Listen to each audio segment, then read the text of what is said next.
Welcome back. Now, GetResponse does have a website building application.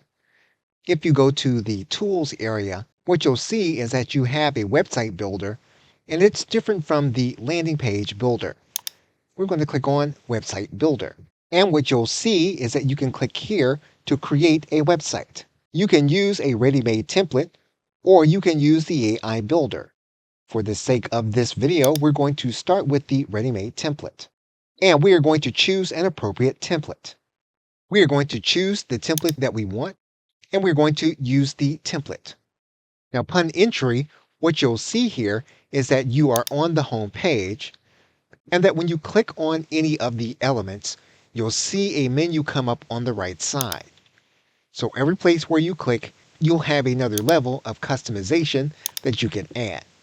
You'll also notice that you are on the home page.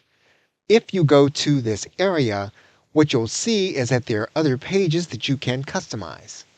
And we will look at some of these elements in the next video. Okay, so with that, thanks, and I will see you in the next video.